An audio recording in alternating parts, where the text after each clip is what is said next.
Hey guys, it's Adriel the Hunting Gear Guy again. I wanted to go over a couple of different ways of holding a rifle when you're out hunting. Now again, this is more of a video for beginners. More experienced hunters out there will already have their own ideas on how they want to carry their rifle and what's comfortable for them. But for all the new guys out there, I really wanted to do a really quick video here on a couple of different ways of carrying a rifle so you're not just stuck with one. I'm starting off with a rifle that doesn't have a sling on it, and it has a scope. One of the ways that you'll commonly carry is in a low ready position, just kind of holding it kind of ready to see something. You might be kind of holding it a little bit tighter just to keep some weight off of it. I can't really hold a rifle like this for very long. My left arm starts getting weaker and weaker and weaker, and then that's really going to affect my shot when I finally have to pull it up, and my left hand's been holding this rifle for whatever, like 30 minutes or an hour or whatever as I've been walking out to my spot. So this isn't my forever carry, if you will. There are a couple of other ones that they might enjoy. One is just to grasp it kind of at the center of gravity in the middle there and just walk along with it at your side. It's kind of hard to see on the video there, but you're just walking with it, holding it. You can still pop it up pretty quick, so you can still be ready with this rifle, but now it's a little bit more balanced. You can kind of, this you can walk with just a little bit further. Some people will, if you go for a really long walk, maybe do the old soldier's carry either by the wrist or by the buttstock. That's a different way of holding it. Beyond that, I'm going to get into a couple of different ways of running a rifle with a sling. A sling is definitely the way to go if you got a humpy rifle for a long period of time.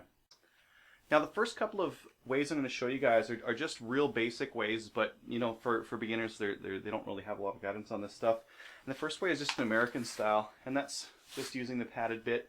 You've got the barrel at the top here, and you've got the buttstock down here. The advantage with this one is that unless you have a really long rifle, this isn't going to catch on a lot of stuff. With a long rifle, you are going to catch on stuff.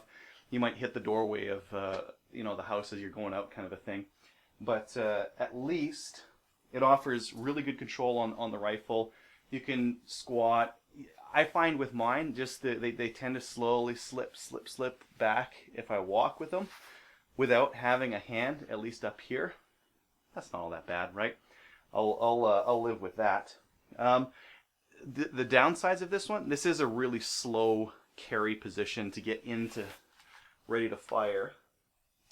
And if you have one of these Butler Creek flip caps, they've got a little red knobby here that I find as you're pulling it out will often snag on a pocket or something like that. So it's a lot of movement past your body with this one. And that said, if I know where I'm not going to see any deer where I'm going, or if it's past legal light or whatever, yeah, no problem. I'll throw it up on my shoulder like this. There's a really quick way of getting into a carry. You don't really have to adjust the sling that much. You can run it loose, you can run it tight. It's better tight, but if you want to, you can run it loose. And then this is what I like to do is if I really need to go really far, and I definitely am not going to see any game, is just to throw it right over my head. Now I've got it diagonally across my chest. This is very comfortable. I have my hands available in front of me to work on an animal, go take a leak, whatever I might need to do. And the rifle is very securely attached to me. Some different military style rifles and some others will have like mags and all sorts of stuff like hitting you here. So this is best with a bolt action. With most sporting rifles, it's this one's even more difficult to get out of, right? Like this isn't, you're not going to rotate out of this one to get ready to shoot in any short period of time. Beyond that, there are a couple of other sling styles that I've seen, but I haven't used. One of them is a European carry, where you've got it over your shoulder, and you're kind of holding it sideways like this. Now, it's actually not bad. You're just kind of pushing against the rifle to keep it tight against your back. And the idea is that when you see game, you rotate it off, and you're up pretty quickly. So I don't think I'll ever use this, just because I'd rather have it in low ready when I'm, around game that I might want to hit. And another alternative way of carrying it is the African carry, where you've got it slung down. Now I'd probably want to move my my padding up here if I was going to do this for a long period. I've got the barrel pointed down, and just the butt underneath there. And this one's also very quick. I have to keep my hand on the strap here, or on the rifle. If I keep it on the rifle, I can pull it up and rotate it fairly quickly. Now that being said, am I going to use it? No. You know, the downside about doing this is that your muzzle is so dang low that if you need to kneel to get around something, you're going to bury that thing in the dirt, and that's the one thing I don't want to do.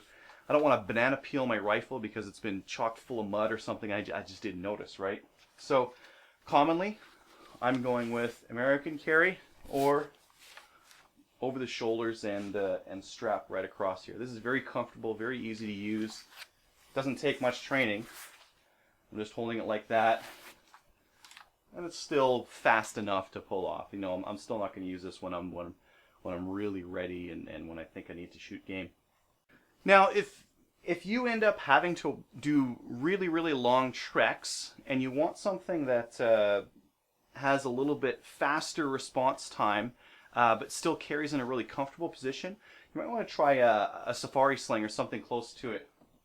And what this is doing, oh man, that looks ugly. Sorry, my lights are kind of aimed back here. This is a black rifle. I'm trying not to do this, but I've got this this sling here, and you can see there it's kind of hollow, and it drapes to the side when you pick it up.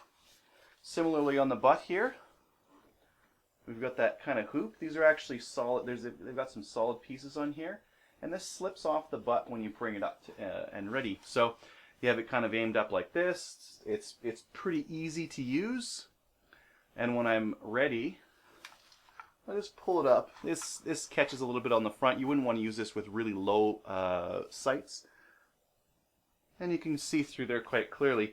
You'll have to loop it back over the buttstock again to pull it off. But this can be a very comfortable way to carry a rifle, and still pretty quick to pull up. So you kind of get both there. You kind of get something that you can carry long term, and something that comes into service very quickly.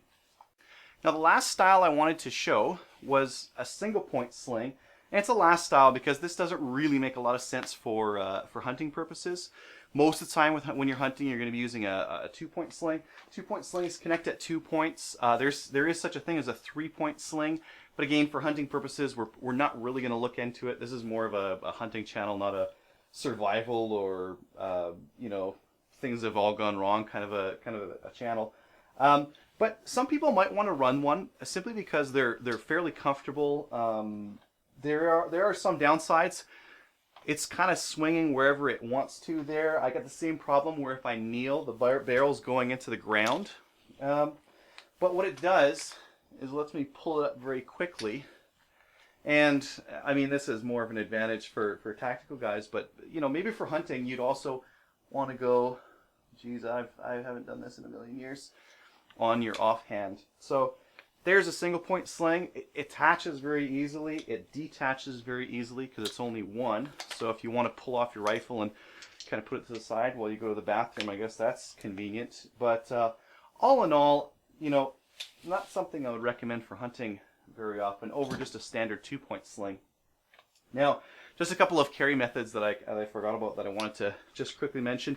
Some rifles have a really thin receiver here, and those are a lot nicer to kind of grab all the way around. Winchester 94s, awesome. You can grab them like this, walk with them, and have them up and ready very quickly. There's also the over-the-shoulder carry. And again, these are just a couple of ways to vary up your carry styles after you've had a full day in the field and you're getting kind of tired, kind of a thing, right? So would you carry a rifle like this if you thought that a deer might be around? No, but in the dark, when it's kind of just out of time, you might want to do this one.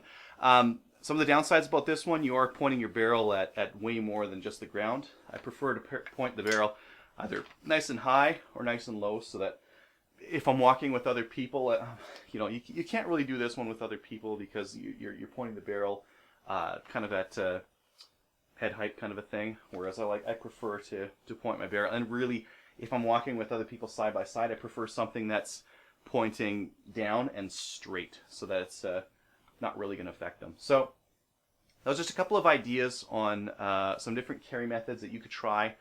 I encourage you, try this on your own. Try it when you're out walking and with the clothing that you're going to wear when you're hunting, because a sling length that works really great for just, you know, walking around kind of thing might not work all the greatest when you have like a ton of winter clothes on and you're out hunting. So try them out, see what you like.